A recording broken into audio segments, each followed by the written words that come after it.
60,000 men, 12,000 slaves clad in Persian silk, and 80 camels, each groaning under the weight of 300 pounds of pure gold dust.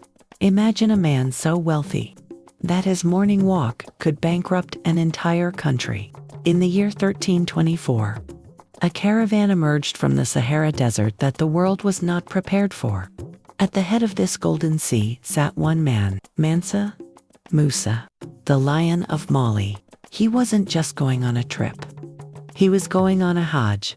But as he entered Cairo, Egypt, his generosity became a financial weapon. He handed out gold to the poor, to officials, and to merchants, until the market was flooded. The value of gold plummeted, the Egyptian economy collapsed, and didn't recover for over a decade. Today, we look at Jeff Bezos or Elon Musk and call them the richest. But historians agree, Musa's wealth was so vast, it was literally indescribable. How did one man own half the world's gold? And where did that wealth go? Today, we enter the golden heart of the Mali Empire. To understand Musa, we have to look at how he got the throne. And it starts with a mystery that sounds like a Hollywood movie. Before Musa, there was Mansa Abu Bakr II. While other kings were obsessed with land, Abu Bakr was obsessed with the horizon. Specifically, what lay beyond the Atlantic Ocean. In 1311, he did something unthinkable. He didn't want to rule. He wanted to explore. He abdicated the throne and set sail with a fleet of 2,000 ships, thousands of men, gold, and supplies, heading west into the Sea of Darkness. He was never seen again. Musa, his deputy, was left in charge. He didn't ask for the crown. It was handed to him by a ghost. Musa took a kingdom that was already rich and turned it into an empire that the world could no longer ignore. In 1324, Musa began his legendary Hajj. He traveled with 60,000 people. Imagine a city the size of modern-day Grand Cayman, moving across the Sahara. Every Friday, wherever the caravan stopped, Musa paid for a new mosque to be built. When he reached Cairo, he gave away so much gold that the price of gold crashed for over a decade. He was a one-man economic wrecking ball, proving that Mali wasn't just a kingdom, it was a superpower. To understand the gold, you must understand the salt. In the 14th century, in the scorching heat of the Sahara, salt was worth its weight in gold. Why? Because salt preserved life. Mali sat at the perfect crossroads. To the north lay the salt mines of Togaza. To the south lay the secret gold mines of Bambouk and Bure. Mansa Musa didn't just find gold. He controlled the Gambia-Niger corridor. Every ounce of salt going south, and every ounce of gold going north, was taxed by the Lion of Mali. But Musa wasn't just a tax collector. He was a master of branding. He knew that for Mali to be a superpower, it needed to be on the world's map. Literally, most people talk about the gold he brought out of Mali, but the real story is what he brought in.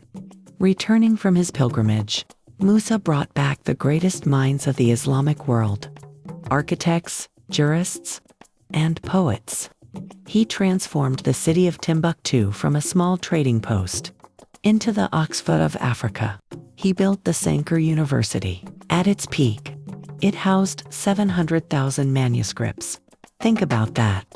While much of Europe was struggling through the Dark Ages, Timbuktu was documenting astronomy, complex mathematics, and advanced surgery. In Mali, books were more expensive than gold.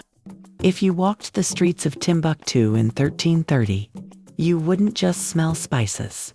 You would hear the sound of thousands of students debating the laws of the universe.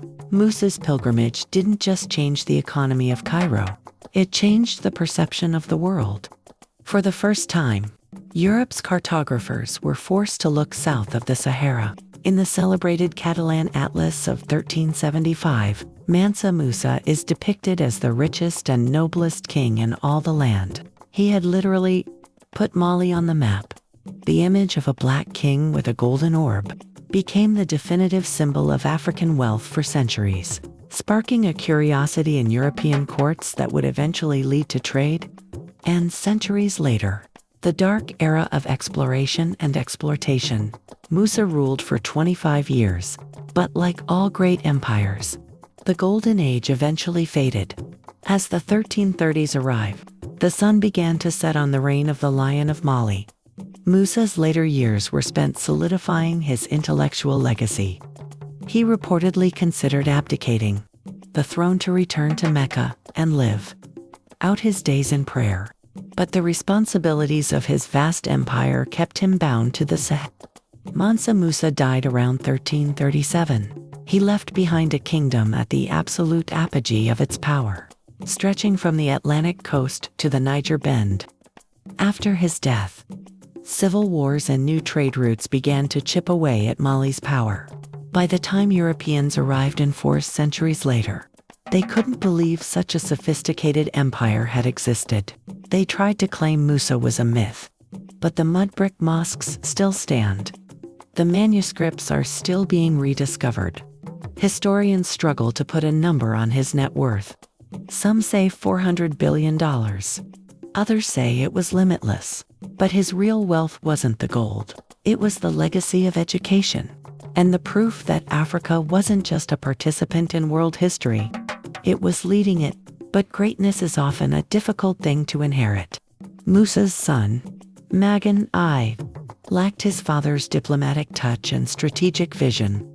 Within years, the immense wealth that Musa had meticulously managed began to slip through the fingers of his successors. External pressures mounted.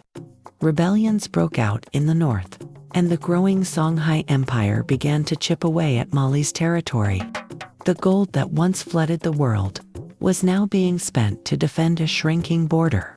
The Mali Empire eventually faded, but Mansa Musa remains immortal. He is not just a figure of unimaginable wealth, but a visionary who understood that true power lies in the intersection of faith, education, and commerce.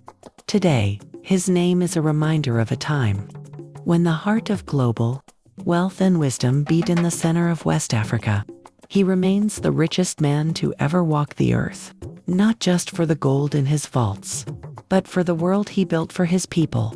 If you think Mansa Musa's story needs to be told more often, hit that like button and subscribe. What do you think happened to the 2,000 ships of Abu Bakr? Let us know in the comments below. We will uncover that mystery.